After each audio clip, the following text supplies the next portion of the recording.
Babcock. For those of you that don't know, you have a chapbook, right? Yes. Okay. What's the name? Being Underground and Moving Backwards is her chapbook. I met Heather 4 years ago, I think 4 or 5 years ago at Norman Christoffele's salon. We met at the Plasticine Poetry. That's correct, right. We met at Plasticine Poetry. We met Art Bar. You were hosting and it was Valentine's Day. That was when I first met you. Okay, Yeah. yes, so that would make sense. Yeah. Right, and Angela was singing love songs. Yes. Yes. Yes, yes. All right. Yeah. So when I first met Heather, and she read, but I first heard your poetry at Norman Christoffele's salon. Her poetry is wonderfully cutting, honest, erotic, sassy. And what's really cool is that she is also a novelist and a short story writer. I actually did a blurb for her forthcoming book called Filthy Sugar, which is absolutely amazing. It's probably going to be adapted into a movie. I think it should be. But she's a really wonderful presence on the stage today, and I want you to put your hands together for Heather Babcock, ladies and gentlemen. Thank you so much, Valentino, and thank you for blurbing for me. So I'm performing this first piece with my partner, Neil Traynor, who's an incredibly talented singer-songwriter. He just created the music to this short poem that I'm going to read. He just kind of created the music off the top of his head, and he's a really talented guy. So.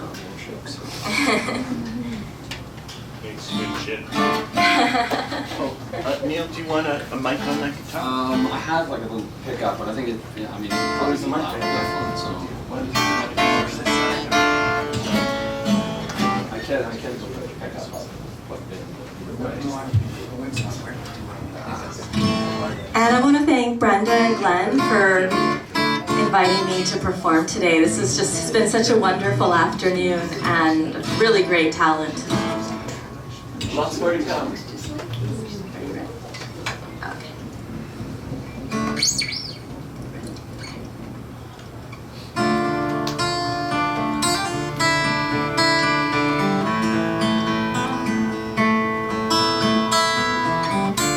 The world is a very curious place at 6 in the morning. With only the light of the retiring moon to guide her, a girl learns to watch her back.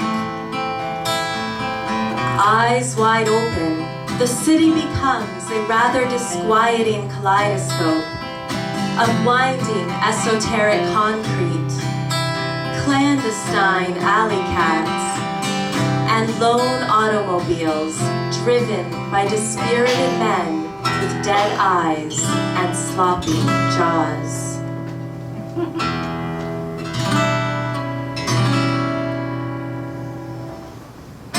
The air inside the tenement building, where my sister Clara and I grew up, was thick with the effluvia of bodily waste.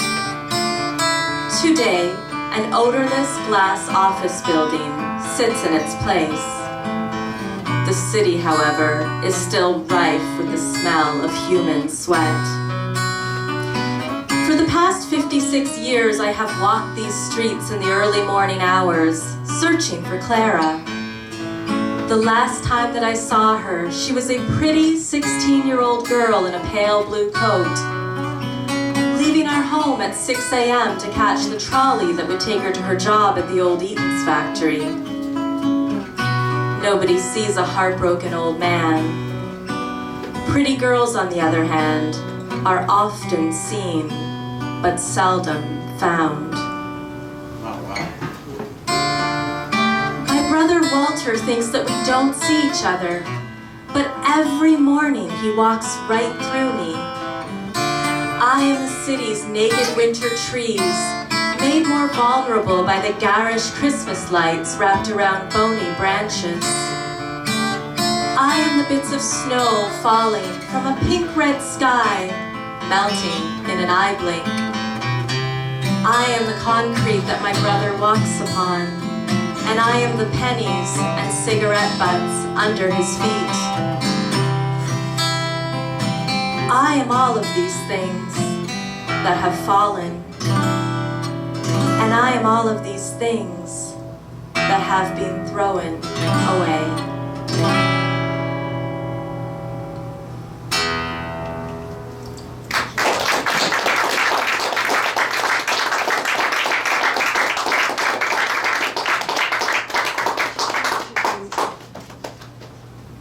Thank you so much, and thank you, Neil Traynor. Yes. Thank you, Neil.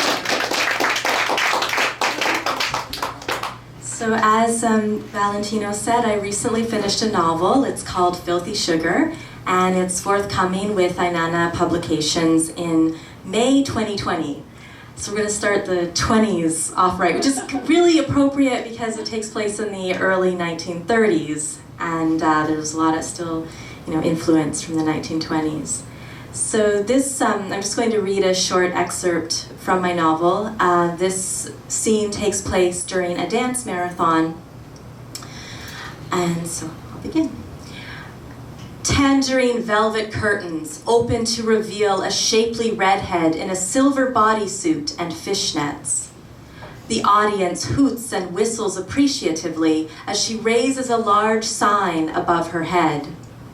Couples remaining, 3. Hours elapsed, 742. Hello, hello, hello! I follow the booming voice to the upper right balcony, where a tiny man in a tuxedo clutches the stand of a wobbly microphone. He reminds me of Brock with his compact body and ruby-cheeked face, a little toy soldier. And we're back. If your eyeballs made it all the way to Goldie's sign, then you know, folks, that we've only got 3 couples remaining. 6 people who have been dancing, sweating, bleeding, 24 hours a day, 7 days a week for over a month. All in the name of hope, all with the virtue of faith. Hope that happy days are just around the corner. Faith that hard work will pay off. If you give it your all, if you never give up, if you just keep dancing. The crowd, including Lilybell and the boxer, clap and cheer with delight. The MC raises his hand for silence. Yes, ladies and gentlemen, these are just ordinary folk, these dynamic dames and forgotten men. But you haven't forgotten them, and all because of you they have kept going. Because of you they are going to make it. The audience roars as the 3 couples shuffle on stage. For those of you who are just joining us tonight, allow me to introduce our courageous contestants, starting with Stanley and Edith. The eldest of the 3 couples squint under the glare of the spotlight. The man smiles charmingly, in spite of the fact that 2/3 of his teeth are missing. His tweed suit hangs loosely on his small frame, and I can see his naked toes peeking out of his broken down shoes. He nudges his wife, a stout, tired-looking woman with greasy dishwater hair and fat purple ankles. At his coaxing, she stretches her lips into a wide smile, her teeth shining yellow in the cruel light. I hear that congratulations are in order, the MC bellows. A little bird told me that just this morning Stanley and Edith became grandparents to a healthy baby boy.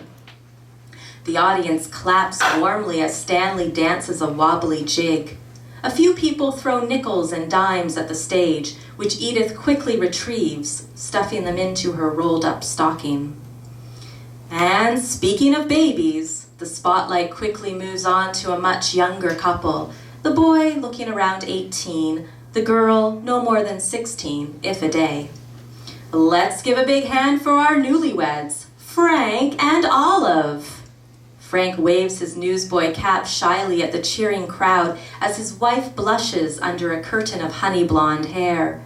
A portly woman wearing a stuffed bird on her head and a dead fox slung around her neck jumps up and blows kisses toward the stage.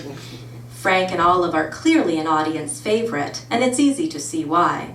Olive is pregnant, as in ready to pop pregnant, her swollen belly straining against the thin, flowery material of her faded dress.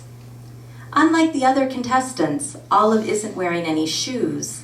Misplaced bones jut out from the sides of her claw-like feet, the toes curled under painfully. My money's on them too, McDaniel says. "You kiddin'?" the boxer asks, his mouth agape. "Look at that dame's dogs. She can barely stand."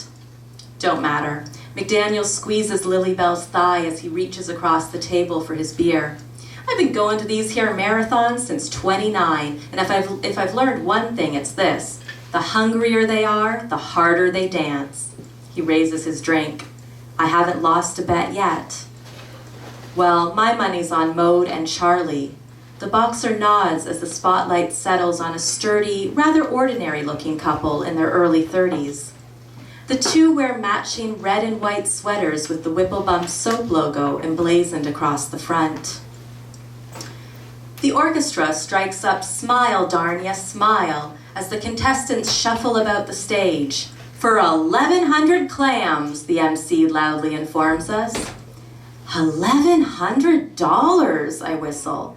What I couldn't do with that. "It ain't hay," Lilybell nods in agreement. McDaniel wraps his arms around her waist, and she giggles as he whispers something in her ear. Moments later, I notice 2 sawbucks stuffed down her right stocking. $20, and she didn't even have to do anything more than giggle. That dame rolls more dough than a baker. "How's about we shake things up a little?" The MC's smile is wide enough to swallow his microphone whole. Goldie, the dame in the silver lame, has corralled the dancers off to stage right. "On your mark," the audience cheers the command in unison. "Get set." Goldie wraps her red lips around a nickel whistle. "Go!" Grinning like thirsty dogs, Maude and Charlie lead the race to the tune of "Pop Goes the Weasel." Behind them, Edith props Stanley up by his armpits, lugging him around the stage as he holds a hand to his heart in panic. Coming up last are Frank and Olive, the latter's bare toes dragging across the polished floor like dirty knuckles. As the music speeds up, Olive wraps her arms around Frank's neck. Her eyes and mouth open wide in a silent scream, a grotesque Halloween mask, while she struggles to stay erect. The audience holds its collective breath as her legs suddenly give out, and she topples forward, threatening to bring Frank down with her. "Knees can't touch the floor," the MC shouts. "If her knees touch the floor, she's out." Olive crouches center stage, holding her body up by the palms of her hands. Her knees and her belly are inches away from the floor. "Yow!" she howls. "Get up, honey," Frank gently coaxes. "You can do it." "You can do it, Olive." The bird woman jumps up from her seat, a handkerchief pressed to her painted cheek. "Think of the baby." "Yes, Olive." Frank bends down beside her. "Think of our baby." Olive looks up at Frank and then out at the bird woman. The theater reverberates with the sound of cracking teeth as she belly flops to the floor. 2 uniformed nurses advance from the wings and rush toward the splayed-out girl. Olive turns her head to the audience, smiling peacefully. She shuts her eyes as the stage curtains close.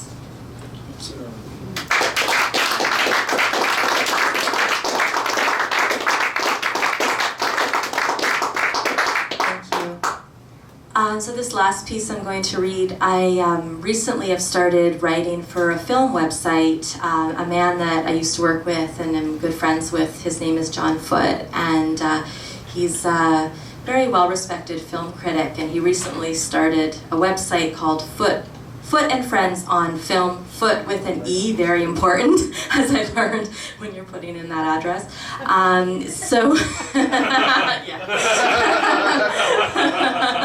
Foote with an E and Friends on Film.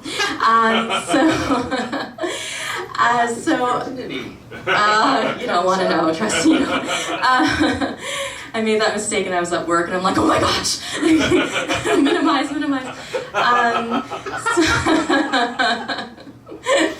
So I've begun writing for his site. I mostly write about 1930s movies, pre-code movies, silent movies. But I wrote a short personal piece that I thought I would read to you today. This is called Somewhere Over the Rainbow. Movies and magic, my father taught me. Here's a quarter. Now why don't you get out of my hair and find something to do?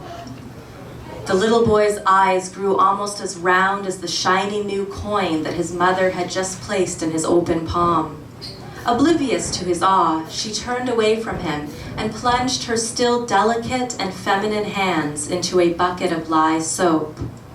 For almost 2 years, the little boy's father had been out of work, and his mother had taken up odd jobs such as scrubbing the neighbor's floor and taking in sewing and laundry. A quarter was a very big deal. It could mean the difference between some food on the table and none at all. "Go on," his mother snapped, breaking the little boy's reverie. "Why don't you go see that wizard picture everybody's gabbing about?" Bolting out the door before she could change her mind, the boy headed down to Lowe's Theater on Yonge Street, where a new film, The Wizard of Oz, had just opened.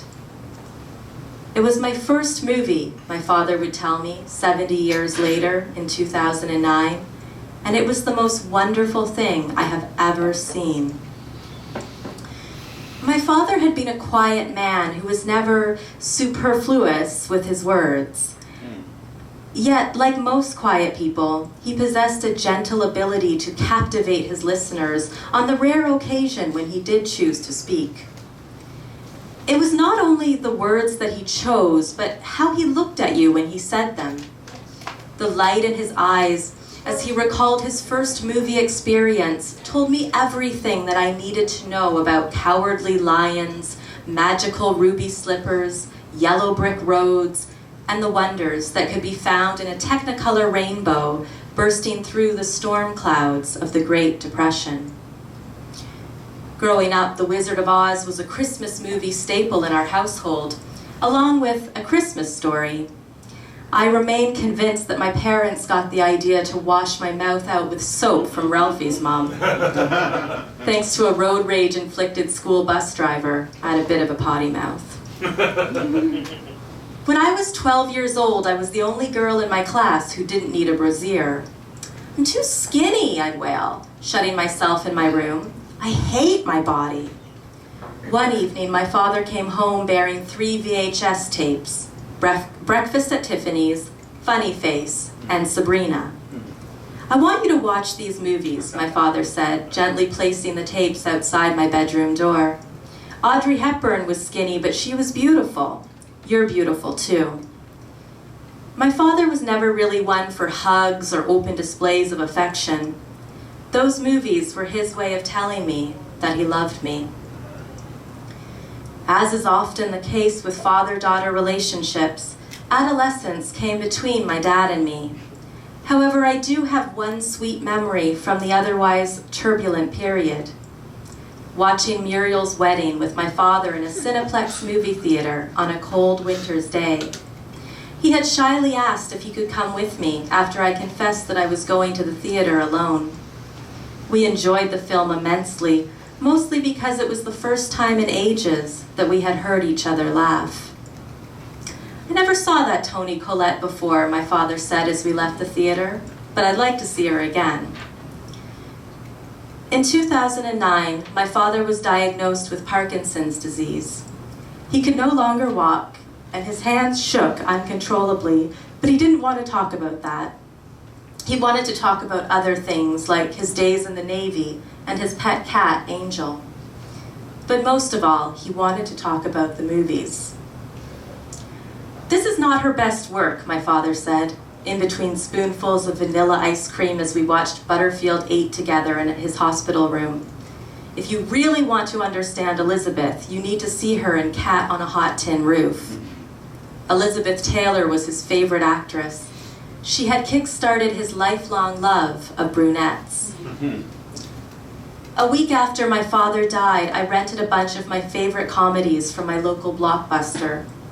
I sat staring numbly at the screen as I watched the films, wanting to laugh, but feeling nothing. "It's okay to feel sad now," my best friend assured me. "Someday you'll feel happy again." On Christmas Day of that year, I watched The Wizard of Oz and bawled like a baby. But I wasn't crying for Dorothy or the Tin Man. My tears were for a lonely little boy sitting in a darkened theater in September of 1939. A little boy who was just discovering magic for the first time. Thank you.